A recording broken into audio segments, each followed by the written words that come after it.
Presiden yang dianggap su'ul khotimah, berujung dengan buruk, yang selama 9 tahun diberi kesempatan menikmati berbagai nikmat demokrasi, lalu kemudian membunuh si pemberi nikmat itu.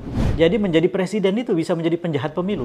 Jangan pernah membagi bansos dan BLT dengan mengatakan, ini dari Pak Jokowi. Jangan lupa anak Pak Jokowi ikut Pilpres 2024. Ada salam buat Pak Jokowi, kami akan sampaikan. Jangan pernah itu. Sebagai presiden, saya haramkan semua orang melakukan itu. Rakyat menerima bansos dan BLT, hak mereka. Pertarungan belum selesai dan Jokowi bisa dikalahkan. Demokrasi tidak memerlukan superhero. Selama kita benar dan kita tahu persis tidak melanggar hukum, jangan pernah takut. Pak Jokowi jangan tersinggung. Kalau tersinggung berarti Pak Jokowi masuk kategori itu. Jadi Pak Prabowo nomor 1 tapi di bawah 40%. Kemudian Ganjar dan Anies sama-sama di atas 20. Banyak sekali pengerusakan sendi demokrasi dilakukan oleh Presiden Jokowi. Siapa lagi kalau tidak ada yang mengingatkan, E.F. Saifullah Fattah adalah orang yang pernah mendukung Pak Jokowi di Gubernur Pilgub DKI dan di Pilpres 2014. Tapi E.F. menganggap bahwa Pak Jokowi sedang terjebak kenikmatan kekuasaan. Bagaimana yang diharapkan Pak Jokowi agar menjalankan demokrasi dengan baik, kemudian saat ini mempraktekkan sesuatu yang bertentangan dengan demokrasi. Bahkan E.F. menyebutnya membandingkan dengan kepemimpinan Pak Habibie yang 1 tahun dihasilkan bukan dari pemilu yang demokratis, tapi Pak Habibie justru bisa membuat suasana negara yang demokratis. Beda dengan Pak Jokowi, kata E.F., Pak Jokowi dihasilkan oleh pemilu yang demokratis, tapi merusak demokrasi itu sendiri. Yuk coba kita lihat dengan statementnya E.F. yang membandingkan dengan Pak Habibie. Jadi bagaimanapun orang yang sangat dipercaya Pak Harto, sampai kemudian kalau tidak dipercaya, tidak mungkin dia jadi wakil presiden pada waktu itu. Tapi yang terjadi kemudian adalah ketika reformasi berlangsung, Habibie sepenuhnya menjadi seorang demokrat.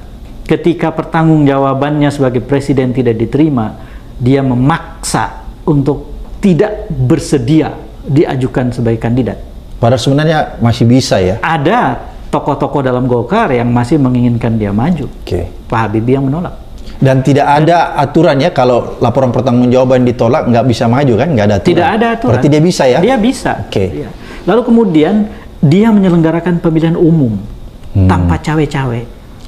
Dia punya kekuasaan yang besar sebagai presiden, dijamin oleh konstitusi.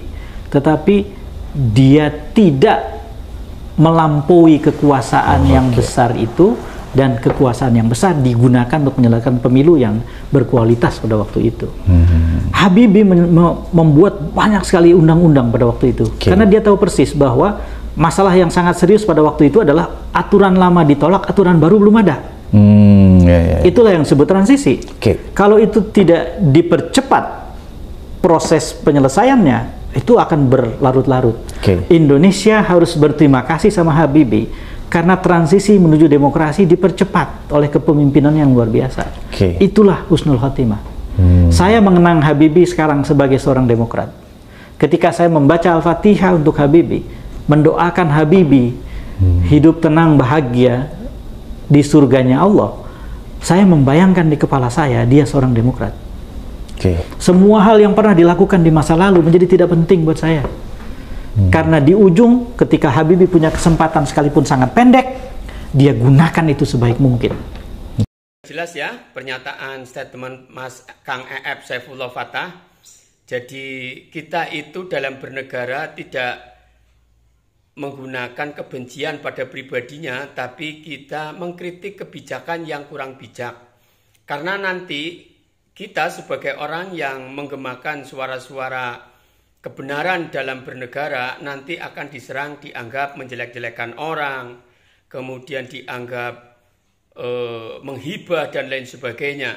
Itu adalah kalimatnya benar, jangan hibah, karena hibah itu nggak boleh oleh agama. Itu benar kalau urusan pribadi. Tapi kalau urusan bernegara adalah kita bagaimana menggunakan uang rakyat agar dikelola dengan sebaik-baiknya. Kita tunaikan hak rakyat, kita berikan pelajaran-pelajaran karena seorang pemimpin adalah uswah sekaligus qudwah.